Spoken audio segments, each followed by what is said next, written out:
നമസ്കാരം.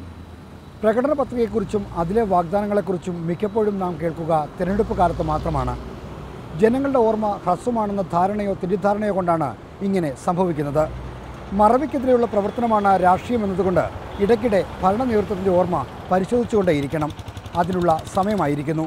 പിണറായി സർക്കാർ ഒരു വർഷം തികയ്ക്കുമ്പോൾ നമുക്ക് പരിശോധിക്കാം ഈ സർക്കാരിന് എന്തൊക്കെ നേടാനായി, എവിടെയൊക്കെ പിഴച്ചു. എല്ലാം ശരിയാകുമെന്ന പ്രതീക്ഷയുടെ മാറാപ്പുമായാണ് 2016 മെയ് 25 പിണറായി വിജയനും 18 മന്ത്രിമാരും അധികാരത്തിലേറിയത്. തുടക്കത്തിലെയുള്ള മികച്ച പ്രതിച്ഛായ പിന്നീട് അങ്ങോട്ടുള്ള നാളുകളിൽ നിലനിർത്താനായില്ല എന്ന വിമർശനമാണ് CPM സംസ്ഥാന സമിതിയിൽ നിന്ന് പോലും ഈ സർക്കാർ നേരിടുന്നത്. പക്ഷേ വിവാദങ്ങളുടെ പെരുക്കത്തിലും നിർവഹണത്തിലെ വേഗതക്കുറവിലും ഈ സർക്കാരിന് ഒരു കാഴ്ചപ്പാടുണ്ടെന്ന കാര്യം വിമർശകർക്ക് പോലും സമ്മതിക്കേണ്ടി വരും. കാരണം മാറ്റത്തിൻ്റെ ചൂണ്ടുപലകയായി ഒട്ടേറെ നല്ല ഉദ്യമങ്ങൾ നമുക്ക് മുന്നിലുണ്ട്.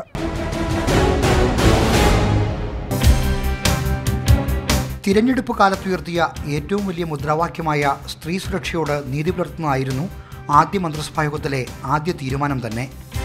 നാടാകെ ചർച്ചയായ ജിഷ കേസിൽ ADGP B സന്ധ്യയുടെ മേൽനോട്ടത്തിൽ പ്രത്യേക അന്വേഷണ സംഘം രൂപീകരിച്ചു. പ്രവർത്തനം തുടങ്ങി 3-ാം നാൾ പ്രതിയാരാണെന്ന ചോദ്യത്തിന് ഉത്തരം കണ്ടെത്താൻ പുതിയ സംഘത്തിനായി. ക്ഷേമ പെൻഷൻ 1000 രൂപയായി വർദ്ധിപ്പിക്കാനും അത് വീടുകളിൽ എത്തിക്കാനുമുള്ളതായിരുന്നു രണ്ടാമത്തെ തീരുമാനം. മുൻ സർക്കാരിൻ്റെ അവസാന കാലത്തെ തീരുമാനങ്ങൾ പരിശോധിക്കാൻ മന്ത്രിസഭാ ഉപസമിതിയെ നിയോഗിക്കാൻ കൂടി തീരുമാനിച്ചതോടെ മാറ്റത്തിൻ്റെ കാഹളം മുഴങ്ങി. മികച്ച അഴിമതി വിരുദ്ധ പ്രതിച്ഛായയുള്ള ജേക്കബ് തോമസിനെ വിജിലൻസ് ഡയറക്ടറാക്കിയതും ആറന്മുള വിമാനത്താവള ഭൂമിയിലും മെത്രാൻ കായലിലും കൃഷി ഇറക്കാനുള്ള തീരുമാനങ്ങൾ കൂടി വന്നതോടെ ചിലതെങ്കിലും ശരിയാകുമെന്ന വിശ്വാസം ബലപ്പെട്ടു. നാടിൻ്റെ വികസനവുമായി ബന്ധപ്പെട്ട കാര്യങ്ങൾ എടുക്കുമ്പോൾ ദീർഘകാലാടിസ്ഥാനത്തിലുള്ള വികസന പദ്ധതികൾ വേണം. അതോടൊപ്പം ഹ്രസ്വകാലാടിസ്ഥാനത്തിലുള്ള ആശ്വാസ നടപടികളും വേണം. ഈ രണ്ടിനും പ്രാമുഖ്യം കൊടുത്തുകൊണ്ടാണ് സർക്കാർ നീങ്ങിക്കൊണ്ടിരിക്കുന്നത്.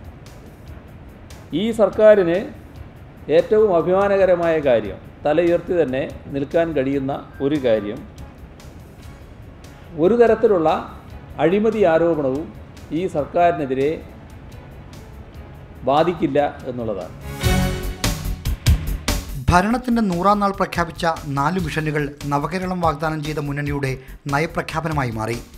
എല്ലാവർക്കും വീട് എന്ന ലക്ഷ്യവുമായി ലൈഫ്, ആശുപത്രികളുടെ നിലവാരവും പൊതുജനാരോഗ്യവും മെച്ചപ്പെടുത്താൻ ആർദ്രം, നാടിൻ്റെ പച്ചപ്പും ജലസമൃദ്ധിയും കൃഷി പുനരുജ്ജീവനവും ലക്ഷ്യമിട്ട് ഹരിത കേരളം, സ്കൂളുകളെ ഹൈടെക്കാക്കാൻ പൊതുവിദ്യാഭ്യാസ സംരക്ഷണ യജ്ഞം എന്നിവയായിരുന്നു 4 മിഷനുകൾ. പ്രാരംഭ നടപടികളിലും ഉദ്ഘാടന മാമാങ്കങ്ങളിലും ഒതുങ്ങി നിൽക്കുന്ന മിഷനുകളെ യാഥാർത്ഥ്യമാക്കുക, അതാണ് വരും നാളുകളിൽ സർക്കാരിനെ കാത്തിരിക്കുന്ന വെല്ലുവിളി. കേരളത്തിലാണെങ്കിൽ ഒരു വികസന പദ്ധതി കൃത്യമായിട്ടുള്ളൊരു വളരെ ലോങ് ടേം ആയിട്ടൊരു വികസന പദ്ധതി ആണെങ്കിൽ അതൊന്നും കൃത്യസമയത്ത് പൂർത്തിയാക്കാൻ പറ്റാത്ത ഒരു ചരിത്രമാണ് കേരള സംസ്ഥാനത്തിനുള്ളത്. എല്ലാ കാര്യങ്ങളിലും വളരെയധികം ബുദ്ധിമുട്ടുകളുണ്ടാവുക, ഇത് എല്ലാ ഭാഗത്തു നിന്നും ഉണ്ടാവും. ആ കാര്യത്തിൽ ഈ ഗവൺമെൻറ്റിന് വളരെ കൃത്യമായിട്ടുള്ളൊരു പുരോഗതി കൈവരിക്കാൻ സാധിച്ചിട്ടുണ്ട്. കഴിഞ്ഞ ഗവൺമെൻറ് കാലത്ത് തന്നെ തുടങ്ങിയിട്ടുള്ള പല വീതി കൂട്ടൽ പദ്ധതികളും തടസ്സമില്ലാതെ മുന്നോട്ട് കൊണ്ടുപോകും എന്ന് ഉറപ്പായിട്ട് പറഞ്ഞിട്ടുണ്ട്, നടക്കുന്നുമുണ്ട്. പൂട്ടിക്കിടന്ന കശുവണ്ടി ഫാക്ടറികൾ ഓണക്കാലത്തിന് മുമ്പ് തുറന്നത് തൊഴിലാളികൾക്ക് പ്രതീക്ഷയും സർക്കാരിന് നേട്ടവുമായി. അഴിമതി ആക്ഷേപം ഉയർന്നെങ്കിലും ഉദ്ദേശശുദ്ധിയിൽ സംശയമില്ലാത്തതുകൊണ്ട് രക്ഷപ്പെട്ടു. മൂന്നാറിൽ വീണ്ടും അനധികൃത കയ്യേറ്റങ്ങൾ ഒഴിപ്പിക്കാനിറങ്ങിയതും പ്രകീർത്തിക്കപ്പെട്ടു. കൈത്തറി, മത്സ്യം തുടങ്ങിയ രംഗങ്ങളിലും സർക്കാർ ഇടപെടലുണ്ടായി. കൊച്ചി മെട്രോ റെയിലിൻ്റെ ഒരു ഭാഗം പ്രവർത്തന സജ്ജമാക്കിയത് അഭിമാനാർഹമായി. മുഖ്യമന്ത്രിയുടെ ധാർഷ്ട്യമെന്ന് ശത്രുക്കൾ വിശേഷിപ്പിക്കുന്ന ആജ്ഞാശക്തിയുടെ ഫലമായി നടക്കില്ല എന്ന് വിചാരിച്ച പല സംഗതികളും നടക്കുന്നു. ഇപ്പോൾ ഗെയിൽ വാതക പൈപ്പ് ലൈൻ ഒരു കാലത്തും നടക്കില്ല എന്ന് വിചാരിച്ചാണ്. എന്നാൽ Pinarayi Vijayan now or never എന്ന ഒരു മുദ്രാവാക്യവുമായി ഇറങ്ങി ഇപ്പോൾ ജോലി തീരാറായി.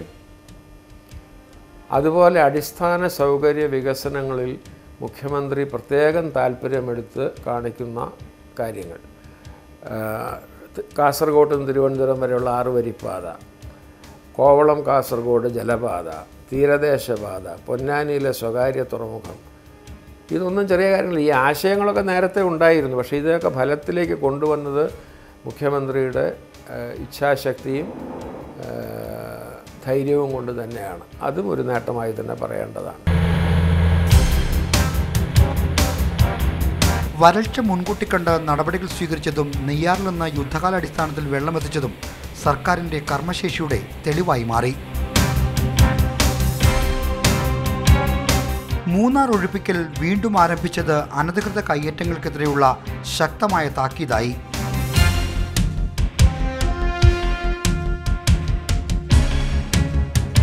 കുരിശുപൊളിയോടെ ഒഴിപ്പിക്കലിന് താൽക്കാലിക തടസ്സങ്ങൾ വന്നെങ്കിലും റവന്യൂ വകുപ്പിന്റെ പ്രതിച്ഛായ മെച്ചപ്പെട്ടു. കൊച്ചി മെട്രോയിൽ ഭിന്നലിംഗക്കാർക്ക് ജോലി നൽകിയത് രാജ്യാന്തര ശ്രദ്ധ നേടി. വിദ്യാഭ്യാസ വായ്പ സർക്കാർ ഏറ്റെടുത്തതും സ്കൂളുകളിൽ നാപ്കിൻ ലഭ്യമാക്കിയതും പ്രശംസിക്കപ്പെട്ട നടപടികളായിരുന്നു.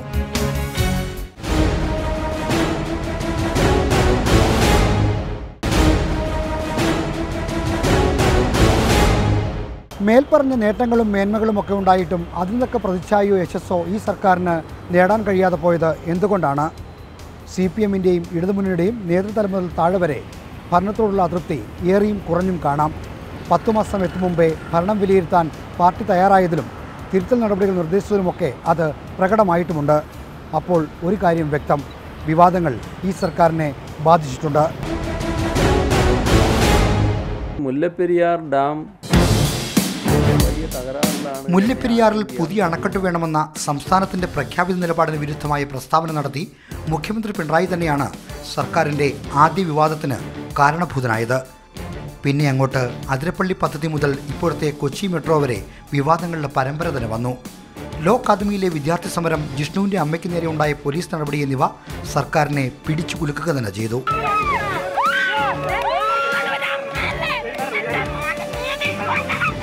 നല്ല പോലീസുകാരുണ്ട്, ഇല്ലെന്നല്ല ഞാൻ പറയുന്നത്, ഒരുപാട് നല്ല പോലീസുകാരുണ്ട്. പക്ഷേ ചിലയിടങ്ങളിൽ ചിലരെ ഭയപ്പെടുത്തുന്ന രീതി കാണുമ്പോൾ ഒരുപാട് പരാതികളുമൊക്കെ ഞാനും പലയിടങ്ങളിൽ കേൾക്കാറുണ്ട്. അപ്പോൾ നമ്മളൊക്കെ വിചാരിക്കും ഒരിക്കലെങ്കിലും മുഖ്യമന്ത്രിയെ ഒന്ന് കണ്ടിരുന്നെങ്കിൽ, ഒന്ന് കാണാൻ ഒരവസരം കിട്ടിയിരുന്നെങ്കിൽ എന്ന്. അങ്ങനെ ഒരു പ്രതീക്ഷ എൻ്റെ ഉള്ളിൽ ഇപ്പോഴുമുണ്ട്. പ്രസ്താവനകളോ ഉദ്യോഗസ്ഥ നടപടികളോ ഉണ്ടാക്കിയ വിവാദങ്ങളെക്കാൾ മുന്നണിയുടെയും സർക്കാരിൻ്റെയും ധാർമ്മികത ചോദ്യം ചെയ്യപ്പെടുന്ന അവസ്ഥ വന്നത് അടുത്ത ബന്ധുവിനെ സ്വന്തം വകുപ്പിലെ പ്രധാന തസ്തികയിൽ നിയമിച്ച EP ജയരാജൻ്റെ നടപടിയാണ്. സ്വജനപക്ഷപാതവും അഴിമതിയാണെന്ന ആവർത്തിച്ചുറപ്പിച്ച CPM നിലപാട് സർക്കാരിനെ തിരിഞ്ഞുകൊത്തി. ജയരാജനെ രാജിവെപ്പിച്ച് മുഖം രക്ഷിക്കാൻ ശ്രമിച്ചെങ്കിലും നാണക്കേടകന്നില്ല. ജയരാജൻ പുറത്തു പോകാൻ ഇടയാകുന്നത് വളരെ പ്രകടമായ അഴിമതിയാണ്. അതായത് യാതൊരു കൂസലും ഇല്ലാതെ ഒരു ബന്ധുവിനെ നിയമിക്കാൻ തയ്യാറാകുന്നു. അദ്ദേഹം മാത്രമല്ല മറ്റു പലരും അത് ചെയ്തിട്ടുണ്ട് എന്നുള്ള യാഥാർത്ഥ്യമുണ്ട്. അവർ ചൂണ്ടിക്കാണിച്ചു, ശ്രീമതി ചൂണ്ടിക്കാണിച്ചതുപോലെ. അപ്പോൾ അത്തരം ഒരു അഴിമതി വിരുദ്ധമായൊരു സംസ്കാരം പാർട്ടിക്കുള്ളിൽ ഉണ്ടാക്കാൻ കഴിഞ്ഞിട്ടില്ല എന്നതിൻ്റെ വളരെ കൃത്യമായ ഒരു നിദർശനമാണത്. വൈകാതെ രണ്ടാമത്തെ മന്ത്രിയുടെ രാജിയും വന്നു. അവിടെ ചർച്ചയായതും വിമർശിക്കപ്പെട്ടതും മാധ്യമ ധാർമ്മികതയായിരുന്നെങ്കിലും പദവിക്ക് ചേരാത്ത പ്രവൃത്തി മന്ത്രിയിൽ നിന്നുണ്ടായി എന്ന് ആളുകൾ അടക്കം പറഞ്ഞു. നിലമ്പൂർ കാട്ടിൽ 2 മാവോയിസ്റ്റുകളെ വെടിവെച്ചു കൊന്നപ്പോഴും പൊതുപ്രവർത്തകർക്കെതിരെ നിർദാക്ഷിണ്യം UAPA പ്രയോഗിക്കപ്പെട്ടപ്പോഴും സർക്കാരിൻ്റെ രാഷ്ട്രീയ കാഴ്ചപ്പാട് തന്നെ ചോദ്യം ചെയ്യപ്പെട്ടു. പോലീസിന്റെ മനോവീര്യത്തിന് മുൻഗണന നൽകിയപ്പോൾ മുഖ്യമന്ത്രി ഇടത് രാഷ്ട്രീയം മറന്നുവെന്നായിരുന്നു വിമർശനം. എന്തുകൊണ്ട് വെടിവെപ്പ്, അല്ലെങ്കിൽ എന്തുകൊണ്ട് ജീവനോടെ പിടിക്കാൻ കഴിഞ്ഞില്ല, എന്തായിരുന്നു ഇത്തരത്തിൽ വളരെ വളരെ അക്രമകരമായ രീതിയിൽ ഇടപെടുന്ന ഒരു അറ്റാക്കിൻ്റെ ആവശ്യം എന്തായിരുന്നു? ഇത്തരത്തിലൊരു വ്യാജ ഏറ്റുമുട്ടൽ കഴിഞ്ഞ് ഏകദേശം 1 വർഷം ത്തിലേക്ക് എത്തുമ്പോൾ പോലും ഇതിൻ്റെ പ്രാഥമിക അന്വേഷണങ്ങളോ പ്രാഥമിക വിവരങ്ങളോ പുറത്തുവിടാൻ പോലും കഴിഞ്ഞിട്ടില്ല എന്നുള്ളത് ഇടതുപക്ഷ ഗവൺമെൻറ് എന്ന് പറയുന്നതിന് അപമാനകരം തന്നെയാണ്. വിവരാവകാശ നിയമപ്രകാരം മന്ത്രിസഭാ തീരുമാനങ്ങൾ നൽകുന്നതിലെ സർക്കാർ നിലപാട് ഇടതുഭരണത്തിന് യോജ്യമല്ലെന്ന വിമർശനവും ഉയർന്നു വന്നു. പോലീസിന്റെ വീഴ്ചയായിരുന്നു സർക്കാരിന്റെ മറ്റൊരു തലവേദന. വാളയാറിലെയും കുണ്ട്രയിലെയും പീഡനക്കേസുകൾ, ജിഷ്ണു കേസ് എന്നിവയിലെ വീഴ്ചകൾ ആഭ്യന്തര വകുപ്പിന് നാണക്കേടായി. വീഴ്ച പറ്റിയെന്ന പോലീസ് മേധാവിയുടെ തുടരെയുള്ള ഏറ്റുപറച്ചിലുകൾ പരിഹസിക്കപ്പെട്ടു. സ്ത്രീ സുരക്ഷയായിട്ട് ബന്ധപ്പെട്ടിട്ട് ഒരു പക്ഷേ ഒട്ടും മുന്നോട്ട് പോകാൻ സാധിക്കാത്ത ഒരു സർക്കാരാണ് ഇത് എന്ന് പറയേണ്ടി വരും. ലിംഗച്ഛേദത്തിൻ്റെ വാർത്തയല്ല ഞാൻ പറയുന്നത്. അതിനു മുമ്പ് പുറത്തു വന്നിട്ടുള്ള കേസുകളിലൊക്കെ തന്നെ ഒന്നും തന്നെ നീതിപൂർവകമായിട്ട് പോലീസിനെ ഇടപെടിക്കുന്നതിലും ഒക്കെ തന്നെ വീഴ്ച വന്നതായിട്ടാണ് കാണുന്നത്. കാലാകാലമായിട്ട് പോലീസിംഗ് സംവിധാനം സ്ത്രീകളോട് നീതിപൂർവകമായിട്ടല്ല പെരുമാറിയിട്ടുള്ളത്. അതിൻ്റെ ഒരു തുടർച്ച തന്നെയാണ് വാസ്തവത്തിൽ പിണറായി സർക്കാരിൻ്റെ കാലത്തും സംഭവിച്ചുകൊണ്ടിരിക്കുന്നത്. മാത്രമല്ല പോലീസിൻ്റെ സംവിധാനം വളരെ ഇനാക്റ്റീവായിട്ടാണ് നമ്മൾ കാണുന്നത്. കൊച്ചി മറൈൻ ഡ്രൈവിലെ ശിവസേനയുടെ സദാചാര ഗുണ്ടായുസവും നടി ആക്രമിക്കപ്പെട്ട സംഭവവും പൊതുവിടങ്ങളിലെ സുരക്ഷയെപ്പറ്റി ആശങ്കയേറ്റി. ഈ ഒരു കൊല്ലം സംസ്ഥാനത്ത് 18 രാഷ്ട്രീയ കൊലപാതകങ്ങളാണ് നടന്നത്. ഉണ്ടായ രാഷ്ട്രീയ സംഘർഷങ്ങളുടെ ഏതെങ്കിലും ഒരു ഭാഗത്ത് CPM പ്രവർത്തകരായിരുന്നുവെന്നത് സർക്കാരിനെ പ്രതിരോധത്തിലാക്കി. മറ്റുള്ള ആളുകളെ അവരവരോട് എതിരഭിപ്രായമുള്ള പാർട്ടിക്കാരെ തല്ലുകയോ കൊല്ലുകയോ ചെയ്യാനാണ്. അതിലിപ്പോൾ തീർച്ചയായിട്ടും മറ്റ് ഉള്ളവരുണ്ട്.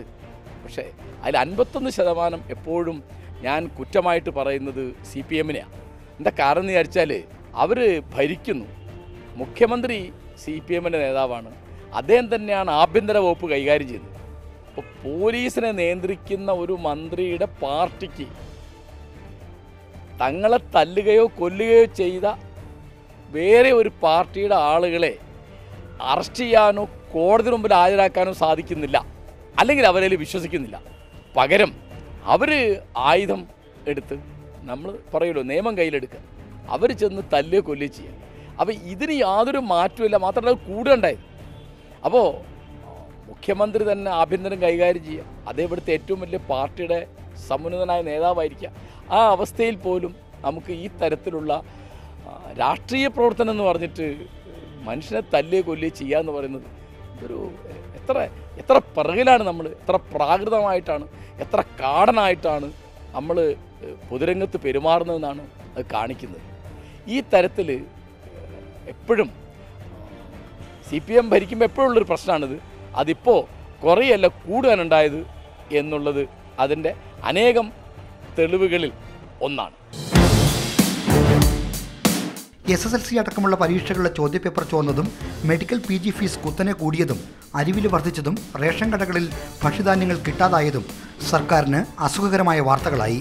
ധനകാര്യ സെക്രട്ടറിയുടെ വീട്ടിലെ വിജിലൻസ് റെയ്ഡോടെ സർക്കാരിനോട് ഇടഞ്ഞ IAS-കാർ സംസ്ഥാന ചരിത്രത്തിലാദ്യമായി സമരത്തിനിറങ്ങിയതും ഈ ഭരണകാലത്താണ്.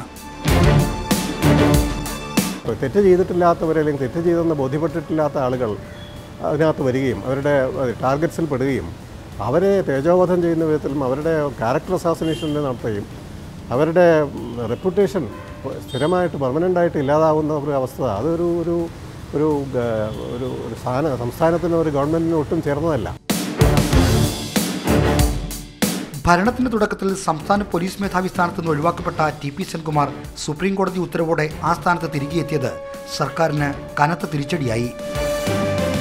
എനിക്ക് തോന്നിയിട്ടുള്ള ഏറ്റവും വലിയ അപകടം എന്ന് പറയുന്നത് അദ്ദേഹത്തിന് ചുറ്റും വലിയ ഉപദേശക സംഘങ്ങളുണ്ടായിരിക്കാം. ഇവർ ഉപദേശക സംഘങ്ങൾ മാത്രമല്ല, ഉപജാക സംഘങ്ങളായി മാറിക്കഴിഞ്ഞിരിക്കാം. ഈ ഉപദേശ സംഘങ്ങളുടെയും ഉപജാക സംഘങ്ങളുടെയും പിടിയിലകപ്പെട്ട് പിണറായി വിജയൻ എന്ന് പറയുന്ന രാഷ്ട്രീയ നേതാവിൻ്റെ വ്യക്തിത്വം തന്നെ ഇല്ലാതായി കഴിഞ്ഞിരിക്കുകയാണ് ചെയ്യുന്നത്.